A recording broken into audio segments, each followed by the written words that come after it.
Hey everyone, this is Isaac and welcome back to another Premiere Pro tutorial. In this video I'm going to show you how to send a clip from Premiere Pro straight into After Effects using the Replace with After Effects composition method. It's super easy, quick and perfect for motion graphics or visual effects. So, in your Premiere Pro timeline, start by selecting the clip you want to edit in After Effects. This could be something you want to add text, motion tracking or effects to. Make sure you select everything you want to add to the After Effects composition. So, for example, I have these two clips in my timeline, but I only want to animate the first one. I will right click this video and this menu will open up. Here we have Replace with After Effects composition. Premiere will automatically open After Effects. And if it's your first time doing this in the project, it'll ask you to save a new After Effects project.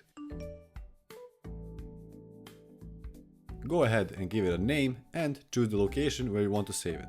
After saving, you'll see your clip appear right in After Effects, ready to edit. And here's the best part, this creates a dynamic link between Premiere and After Effects. That means that any changes that you make to this composition in After Effects will automatically update inside Premiere. No need to re-export or replace files manually. You can now do anything you want in After Effects, add effects, animations or tracking, and once you're happy with it, just save your After Effects project and switch back to Premiere.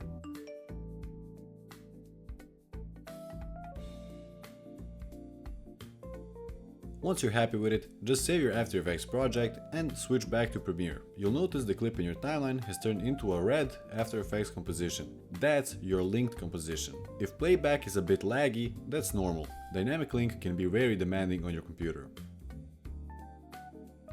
A quick tip. If things get too slow, you can export from After Effects and replace the linked clip with a rendered version later. That's it for this video. If you found this video useful, subscribe for more tutorials like this one. Check the description below for the links of all my socials, and if you have any questions or future video requests, leave them down in the comments below.